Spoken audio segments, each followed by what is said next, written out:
Good morning, everyone. Myself, Faiz Sultana from Nagar English School. Today, we'll be studying History, Standard 9th History, Chapter 9, Changing Life 1. Okay, there are two parts of this lesson. Today, we will see first part, and then next lecture, we will see second part. Okay. So first we'll see introduction. So far we have studied the period from the year 1961 to 2000. The speed of change in the 20th and the 21st centuries has been tremendous. Human life is changing rapidly. Things which we could not have even imagined earlier are now a part of reality. In ancient and medieval periods, religion was an important part of person's identity. So we have seen from the year 1961 to 2000, year 2000, what changes which were brought in our society, in our country, in the field of science and technology also. Okay, so human life has changed rapidly, and which what was not possible to imagine now became a part of reality due to the technological progress. So in ancient and medieval periods, religion was an important part of person's identity. So person's identity was related to its religion. Dr. Baba Sahib Ambedkar brought about a sea change in our traditional mindset. So the mindset was like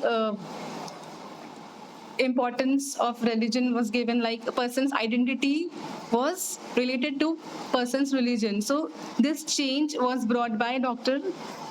Baba Sahib Ambedkar. He brought it about through the medium of the Indian Constitution. So with the help of Indian Constitution, this change was brought. According to our constitution, all Indians are equal before the law and they cannot be discriminated against on the basis of religion, race, caste, gender, or place of birth. So in our constitution, every Indian is equal before the law. Okay, there cannot be discrimination between religion-wise, race-wise, caste-wise, gender-wise, or place of birth. Fundamental rights. All citizens have right to freedom of speech and expression. Okay, every citizen can express his thoughts. He has freedom of speaking.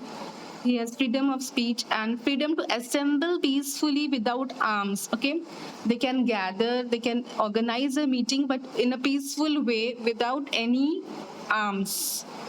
To live, freedoms to form associations, they can form groups, organizations, freedom to form associations, freedom to move, to live and settle down anywhere on Indian territory, and to practice any occupation. Okay, so in India, Indian citizens are free to move from one place to another place